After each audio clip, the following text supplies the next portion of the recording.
TCF, test de connaissance du français. Épreuve d'expression orale du TCF tout public, du TCF Québec et du TCF pour l'acquisition de la nationalité française. Corriger. Tâche 1. Entretien dirigé sans préparation. Bonjour, comment vous appelez-vous? Bonjour, je m'appelle Pietro Bruti. Pouvez-vous me raconter votre dernier voyage? Mon dernier voyage, c'était l'année dernière. J'ai visité le nord de l'Inde pendant un mois. Je suis resté quelques jours à Delhi, puis je suis parti dans le Rajasthan pour visiter Pushkar. Ensuite, j'ai pris le train pour Ayodhya, qui est connu pour avoir été la capitale du royaume de Rama, le héros du Ramayana, une épopée très importante en Inde. Enfin, je suis allé à Calcutta pour rendre visite à des amis, et puis je suis rentré en Italie. Est-ce que vous avez goûté des spécialités locales? Bien sûr, j'ai goûté le plus de plats possible. Les spécialités connues, comme le poulet tikka masala ou le curry d'agneau, mais aussi beaucoup de plats avec des légumes, le bhaji, une sorte de beignet d'oignon, ou encore l'aloo tikki, à base de pommes de terre. Qu'est-ce que vous avez préféré là-bas? Ce que j'ai préféré, c'est l'amabilité des gens. Bien sûr, tout le monde n'est pas sympathique, mais la plupart des gens m'ont accueilli non pas en étranger, mais en hôte. J'ai gardé contact avec plusieurs personnes et je compte bien les revoir. Vous aimeriez y retourner? Oui, justement, j'espère pouvoir y retourner l'année prochaine, mais cette fois-ci, je voyagerai du nord au sud, au lieu d'ouest en est. Merci. Nous allons pouvoir passer à la tâche numéro 2.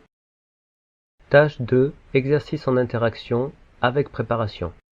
Je vous écoute. Bonjour Lucie. Je me souviens que tu es allée à Madagascar il y a 2 ans, et j'aimerais bien y aller aussi l'été prochain. Est-ce que je pourrais te poser quelques questions? Bien sûr, avec plaisir. Tout d'abord, est-ce que l'été est un bon choix? D'après toi, quelle est la meilleure saison pour visiter Madagascar? C'est un très bon choix, car c'est la saison sèche là-bas. Je te conseille d'y aller au mois d'août, ou même en septembre. Il y fait plus doux. Tu as raison. De toute façon, je n'y vais pas pour me baigner, mais plutôt pour visiter. Ça t'avait coûté combien? J'y suis resté seulement une semaine, mais en voyage organisé. Tout compris, ça m'a coûté 1700 € à peu près. Ah, mais moi, j'aimerais y aller par mes propres moyens. Est-ce que tu sais le prix d'un billet aller-retour? Ça doit être dans les 1200 €. D'accord. Et tu as une idée du prix des hôtels? C'est comme partout, ça dépend du confort. Mais en cette saison, je pense que tu pourras trouver facilement quelque chose pour 30 ou 50 € la nuit. Ah, c'est pas mal. Il y a des coins que tu me conseillerais en particulier? Toi qui aimes bien le vin, je te conseille d'aller à Fianarane Soa. On dit que c'est la capitale malgache du vin. C'est où? C'est au sud-est de l'île, dans la province du même nom. Fianna, comment tu as dit? Fianarane Soa. D'accord. Je vais le noter et je chercherai sur internet. Tu sais où je pourrais voir des baobabs? Sur la route entre Morone, Dava et Beloni-Tsiribirina, à l'ouest de l'île, il y a ce qu'on appelle l'allée des baobabs. Ça vaut vraiment le détour. Je pense que je vais y aller. Par hasard, tu n'aurais pas gardé contact avec des gens là-bas? Ah, non, désolé. Tu sais, je ne suis pas resté longtemps. Ce n'est pas grave. En tout cas, merci beaucoup pour tes conseils. Ça m'a beaucoup aidé. Je t'en prie. Bien. Nous allons pouvoir passer à la tâche numéro 3. Tâche 3. Expression d'un point de vue sans préparation. D'après vous, la science nous apporte-t-elle plus de confort? Expliquez votre point de vue. Je vous écoute. Nous vivons aujourd'hui sous le règne de la science. Elle a favorisé le développement du savoir des êtres humains, ainsi que leur pouvoir de survie, de déplacement, d'action. Mais la science apporte-t-elle réellement plus de confort? Pour répondre à cette question, il faudra tout d'abord définir ce qu'est le confort. Ensuite seulement, il sera possible d'analyser les apports de la science dans ce domaine.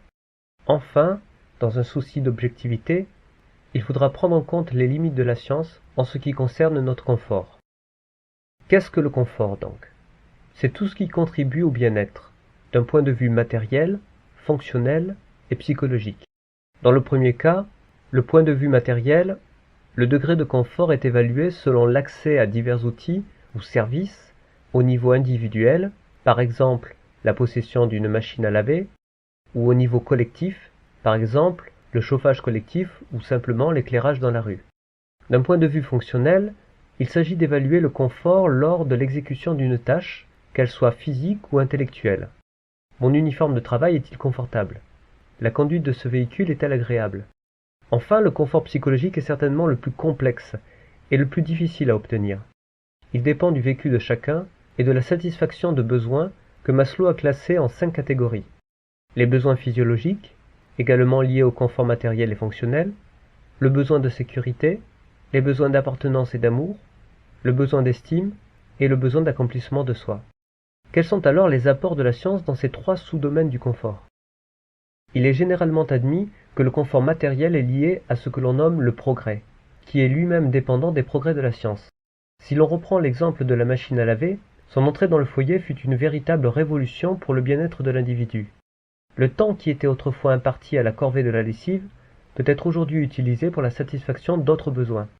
Nous pouvons donc affirmer ici que la science a concrètement apporté un confort matériel. C'est également le cas en ce qui concerne le confort fonctionnel, ne serait-ce que tous les progrès concernant l'eau. Lorsque l'on compare la situation actuelle avec celle du siècle précédent, on ne peut que constater la démocratisation du confort lié à l'eau durant les 100 dernières années grâce aux progrès techniques. La quasi-totalité de la population des pays dits développés a accès à l'eau potable, à l'eau chaude, à des lieux d'aisance sains. Enfin, puisque le confort psychologique résulte en partie de la satisfaction physiologique, les 2 exemples précédents prouvent que la science contribue également à ce bien-être. Toutefois, on ne peut déclarer définitivement que la science nous apporte plus de confort que si elle ne nous apporte pas également la même quantité, voire plus d'inconfort. De fait, la science est source de confort, mais elle est également source d'inconfort. Elle a apporté les véhicules motorisés, mais cela a entraîné la pollution de l'air, l'augmentation des maladies respiratoires, particulièrement inconfortables. Elle a apporté une certaine illusion de sécurité, grâce aux caméras ou aux alarmes, mais c'est elle qui perfectionne les outils de mort que sont les armes, lesquels provoquent notre sentiment d'insécurité. En outre, comme l'écrivait Henri Miller dans Le cauchemar climatisé, notre monde est un monde d'objets. Il est fait de confort, de luxe ou sinon du désir de les posséder. Ce que nous redoutons le plus, c'est de devoir renoncer à nos gris-gris, à nos appareils et à tous les petits conforts qui nous ont rendu la vie si inconfortable. Fin de la citation. En d'autres termes, cette science qui devait nous apporter le progrès, nous en sommes devenus plus ou moins les esclaves. Nous en sommes devenus si dépendants que l'idée même de perdre ces petits privilèges nous apporte du stress, de la pression au quotidien, bref, un inconfort psychologique. En conclusion, la science apporte peut-être plus l'illusion du confort qu'un confort véritable. Elle permet de satisfaire certains besoins, mais elle crée de nouveaux besoins qui nous rendent éternellement insatisfaits. Vous pensez donc que la science ne vous apporte pas de confort? Je pense qu'elle m'apporte des conforts, mais que pour chaque confort, elle apporte également au moins un inconfort. Finalement, je crois qu'il ne faut pas chercher le confort dans la science. Comme le disait Charles Kingsley, nous agissons toujours comme si le confort et le luxe étaient essentiels à notre existence, alors qu'il suffit pour être réellement heureux de trouver quelque chose qui nous intéresse passionnément. Merci, nous avons terminé.